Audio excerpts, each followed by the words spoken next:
Stakeholders in Kano condemn Emir Sanusi's removal, threatening lawsuits. Businesses, institutions, governments, establishments take precautions to curb coronavirus spread. On the international scene, Italy extends lockdown nationwide. And in sport, NFF, league management company to review stadium's health facilities.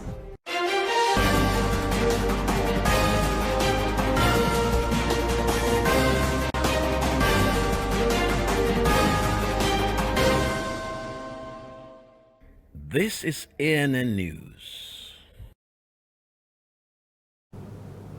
I am Olajumoke Olatuji. A group of Kano stakeholders, advocates for a united Kano, has expressed its stand against the removal of former Emir Sanusi Lamido Sanusi and is threatening to sue the governor and the State Assembly. The group's chairman, Bashir Uthman Tofa, who was the National Republican Convention candidate in the annulled June 12, 1993 presidential election, said in a statement, the group received the news of the removal with utter shock and disbelief. He further said the development is, quote, saddening, unfortunate, and illegal. He continued by saying his group will continue challenging the removal by lawful and peaceful means. He described Sanusi's removal as a brazen act of illegality. The statement says the law passed by the Kano House of Assembly that enabled the removal of the emir was unlawful. He said advocates for a united Kano will sustain its judicial challenge to the law. The governor announced Aminu Ado Bayero, who was the emir of Bichi, as the new emir of Kano moments after Sanusi was banished and led out of the city. Bichi Emirate was one of the 4 new ones created last year. The dethroned and banished former Emir Muhammadu Sanusi II has put on an unruffled air, saying his removal is nothing new. He said every power is transient except God's power. He said he accepts his removal because an emir's throne is not permanent. Sanusi made the comments in a video posted on his Facebook page. The dethroned monarch waxed philosophical throughout the video, saying if one struggles for power when God says his time on the throne is over, they may have to carry his body out of the palace. He called on the people of Kano to accept the new emir and for the entire emirate should remain peaceful. He ended the video saying, quote, we leave you people with sweet hearts and thanks, end quote. The Senate Committee on Judiciary, Human Rights and Legal Matters has explained why the president's $22 billion loan request was approved. Committee Chairman Opeyemi Bamidele told newsmen in Inyekiti on Monday. The Senate's decision was basically to save the country's economy from sliding into recession. News Agency of Nigeria quoted Bamidele as saying the idea was to aid the government in building road and rail infrastructure, creating wealth, providing employment, and carrying out other social services to help the people. He said there is a synergy between the legislative and executive arms of government as they work toward the development of the nation. The lawmakers said people should be more concerned about what plans are in place to properly spend the loan. He assured Nigerians the Senate would not allow corruption in any form. He also said the Senate will pass legislation to stop pilfering of the nation's funds. Following the initial coronavirus cases in the country, many institutions have adopted safety measures to curb the spread of the disease. Schools and churches were among the first to take precautionary steps. Now, business establishments are putting measures in place to ward off infections. The Badmus reports. It's a new norm across most schools in Lagos, especially the private ones. The last time we saw anything like this was in the wake of the outbreak of the Ebola virus in the city in 2014. But with the announcement of Nigeria's first COVID-19 case, the practice is back. One after the other, students of this school are screened with a temperature scanner and given hand sanitizers to apply before they are allowed into the school premises. The school adopted these safety measures just a day after health authorities confirmed an Italian national who was visiting the city on a business trip had been diagnosed with COVID-19. We have wash hand basins installed all over the compound, even our car park, as you can see. We screen every visitor, including our students, teachers, staff, everybody is screened. We have also been lecturing our students. They are being tutored on hygiene.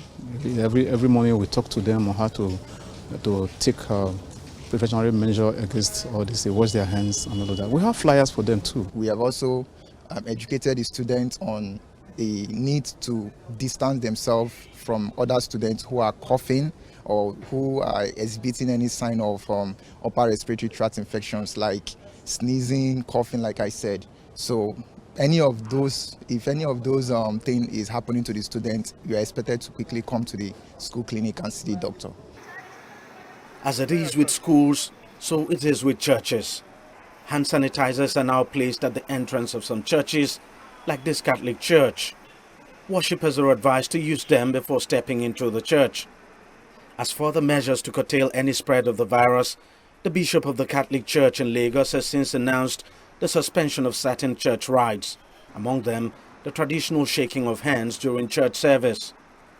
He asked us to remove all holy water containers, fonts, to remove water from them so that people don't use it as a public thing. Because normally, if you are coming into the church, you dip your hand in the holy water font and make the sign of the cross. Communion that is normally given to the people through their mouth is now received on the palm.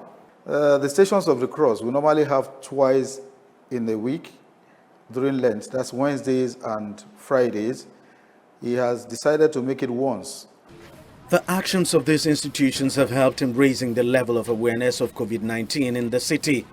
On its part, the government is stepping up its multimedia campaign to raise the level of awareness across the country, especially in rural areas where health infrastructure are at their weakest. As for the Italian national who has been treated at an isolation facility here in Lagos, the NCDC says he's showing great signs of improvement, asking people to be calm and not to panic at all. Coming up, African stories. Burkina Faso records 2 coronavirus cases. And later, international news. Italy's lockdown goes countrywide.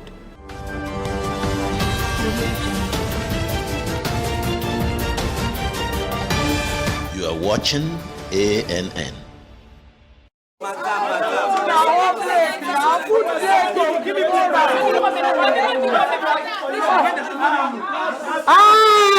Correct, Costi. Give me 100 naira rice and add 888 join up. Yeah. On top. Yes. Yes. Which time I go be this now? Not be the same 100 when everybody pays this morning. They no use code. Which code? Oh boy, no get it for market to get better with 888. Now even the code yo. Have you?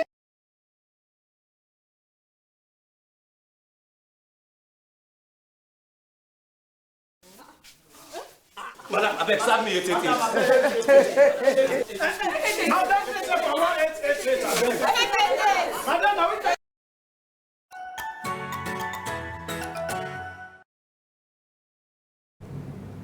Welcome back. This is ANN News. On the African continent, there have been many reports of South Africa's economy recently, especially in the last week when the country's recession was reported. The GDP contracted in the fourth quarter of last year, and now economists say the country would have to gear up for economic hurdles as a result. Sumitra Undu reports. Power cuts in South Africa are weighing heavily on economic activity, and it's adding to already existing problems in the country. Instead, the government continues to fund ailing state-owned entities and has thus far failed to hold anyone accountable for corruption that has dragged South Africa into an abyss. We have to have some structural reform. It's certain that you cannot carry on as a government right now and pump in that much money into the enterprises that government owns. So we have to find ways where they stand on their own 2 feet, because we have over 10 million people unemployed. It hasn't been an easy ride for President Cyril Ramaphosa. The ANC remains divided, unemployment is at record highs, and the country is on the brink of being downgraded to junk. We also have the international problem of the coronavirus, which will impact on us. And our biggest trading partner is China. 15% of all our trade is with China, both exports and imports. And I think also the downgrade, is likely to happen. And one is concerned that this downgrade is going to come really at the wrong time for South Africa. Some analysts are warning that this recession could drag on for some time unless the ANC makes some drastic decisions and changes policy and structural reforms. There's more concern around the lack of policy implementation. So I would not encourage them to rewrite anything. So whatever's already been crafted, whatever's already been committed to by the various social partners and even the alliance partners, execute on it. And only once you've done that, tell us that this is the reason it hasn't worked. But to simply spend every single year, every single term, every single administration writing things that are never going to be executed is not going to get us anywhere. It's not clear if there will be a plan to improve the situation. I think at this stage we're hoping that they will be able to put some efforts into doing something, but in the absence of a clear intervention that is not based on broad abstract principles, but rather key issues, key indicators that you're going to tackle within particular timelines, that's what we need to see, and I'm not sure if we're going to see it. In the meantime, South Africans will have to tighten their belts, clear debt, hold on to their jobs, and save for more rainy days. Burkina Faso has reported first cases of coronavirus. The country's health ministry confirmed 2 COVID-19 cases.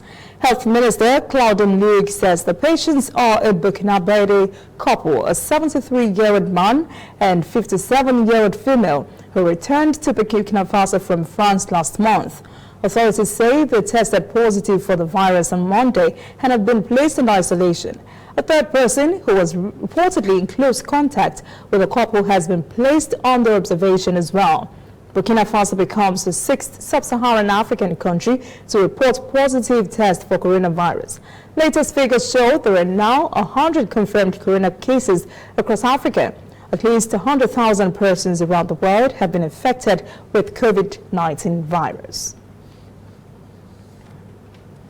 The Uganda-Europe Business Forum ends in Kampala today. The summit was intended to generate economic alliances between Uganda and European countries. This was jointly organized by the government of Uganda and the European Union. Michael Baleke attended and filed this report. Uganda is seeking investments in commercial agriculture, energy, tourism, finance and information communication technology. But exploiting these investments requires huge amounts of money, so Uganda is looking to the EU. So we need players, we need partners, we need collaboration, we need what we call FDI, foreign direct investment. People who have saved their money somewhere else, we need to convince them to bring it to our country so that we can use it to exploit and improve and add value to these resources. Uganda enjoys preferential market access to the EU market. This means the country's exports are not charged import duty, nor are they subjected to restrictions or quotas. The arrangement has been in place since the early 1970s. I'm really delighted that Uganda and European Union are seeing eye to eye here. They are completely aligned, especially the private sector. The government has provided an enabling environment for so long, and we had not taken full advantage of it. Now we are rising to the opportunity. Uganda's exports to the European Union largely consist of fruits, flowers and vegetables. In 2019, they were worth $497 million, up from $460 million in 2016. The European Union gives Uganda millions of dollars in donations every year in areas of infrastructure, rural development and agriculture. But Uganda says aid from Europe is not creating any impact and is seeking a new model of cooperation. The European Union has welcomed this idea, which they believe will strengthen the Uganda-EU economic alliance. When you have a market which is free, a market which gives the opportunity to people to talk, to engage, to make investments and see bearings and fruits coming out of this investment, this is a unique opportunity. This is a very good market. So we are very happy about it. The conference is being held amid the COVID-19 epidemic, and participants from France, Italy, Spain and Germany were told to stay home. But Uganda faces other hurdles too. Many food producers struggle to meet EU standards and can't always produce goods consistently. But Ugandan businesses hope European partners will see more opportunities than liabilities. When we return, international news. Italy extends lockdown nationwide. And later, sport. NFF to review stadium's health facilities after Nasarawa United player Chineme Martin's death.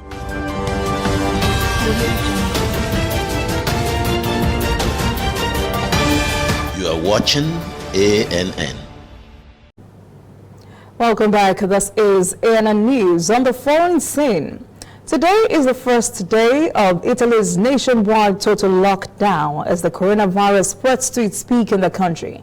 Prime Minister Giuseppe Conte had earlier announced an extension of all measures of the red zones to all of the nation's territory, which includes a ban on all public events.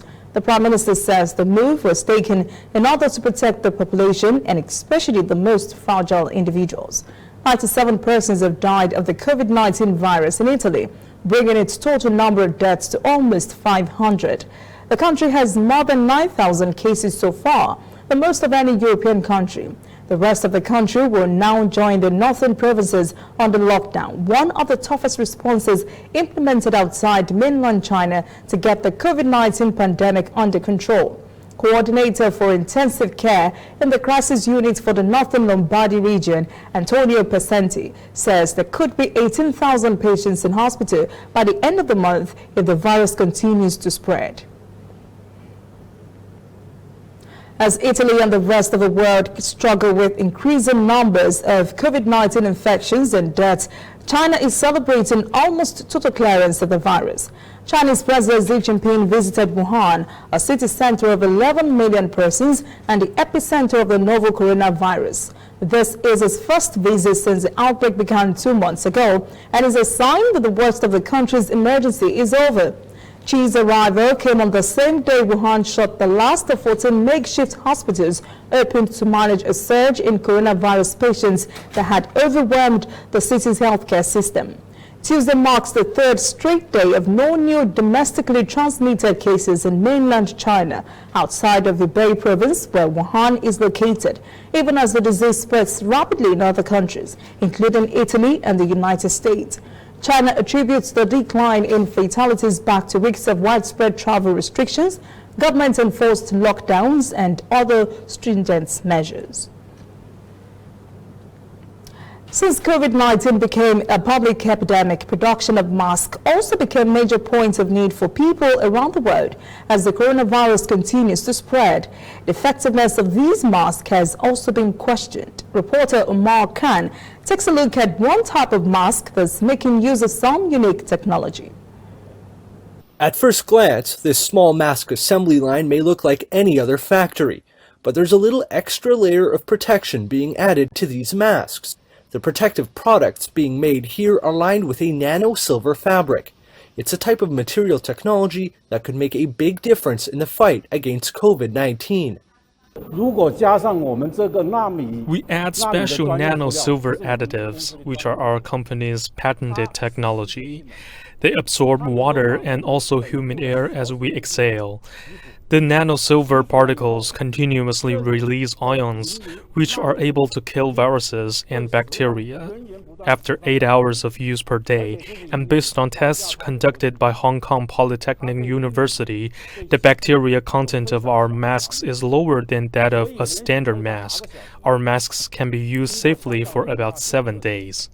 The development of nano-silver technology in China has been a lengthy process, clearing obstacles like certification and licensing. Over the years, Anxin has invested in the research and development of the material, dating back to the 2003 SARS outbreak. With the support of local authorities and an expedited approval process, the company is now able to help in providing medical supplies during the coronavirus outbreak. Nano silver technology is China's original innovation. Our country has been ahead in this field for more than 10 years, especially its application in the medical field. Our company is the first in China to be nationally qualified for nano silver medical products. Following the outbreak, a special policy was released. The antibacterial and antiviral usage of masks has been approved by Guangdong's Drug Administration and Zhuhai authorities. But like many other factories and even entire sectors and industries, the current virus outbreak is impacting logistics and supply chains. Anxin is one of those companies having to shoulder this reality when it comes to its output equipment.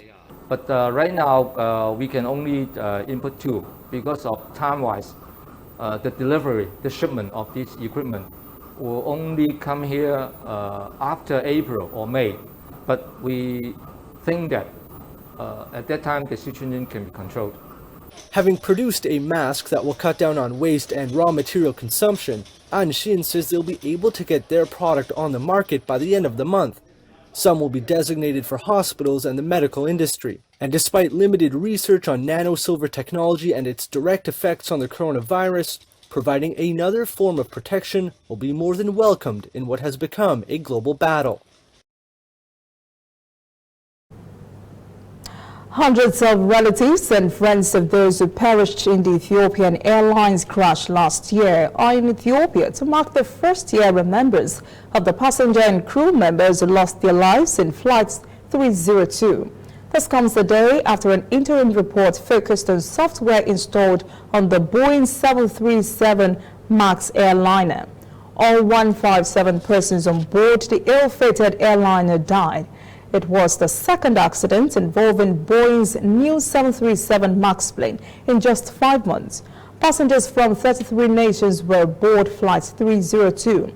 Attending the ceremony in Ethiopia are families from Canada, the United States, Ethiopia, Kenya, Uganda, Italy, and France. The event takes place at the crash site, which is about a 3-hour drive from the capital, Addis Ababa.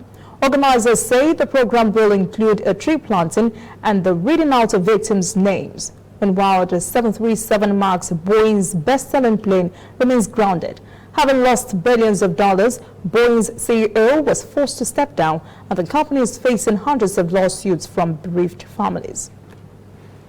Up next, sport. NFF League Management Company to review stadium's health facilities. Please stay with us.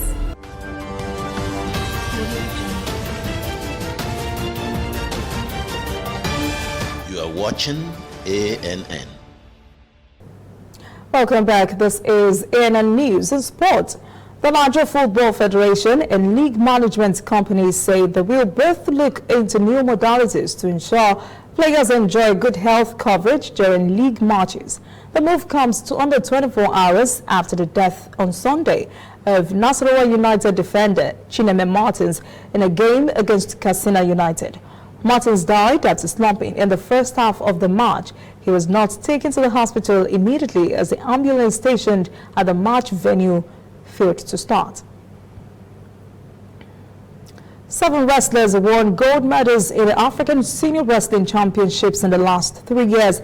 Ekireme Keme Gilmore, Hanana Ruben, Bosse Samuel, and Bisola Makonjola have been inducted into the Nigeria Wrestling Federation Champions Club. They won their first continental titles in 2018 at the African Championships in Port Harcourt. Others are 2019 African champions Sumisola Balogun, Blessing Oyebuchi, and Esther Kolawole, who claimed her first senior title in impressive fashion in Algiers last month. That is ANN News this evening. Thank you for joining us. For details on these and other breaking stories, visit our website, annafrica.news. Conversation continues on our social media platforms, Twitter, Instagram, and Facebook at ANN Africa TV. I am Olajumoke Olatunji. Have a pleasant evening.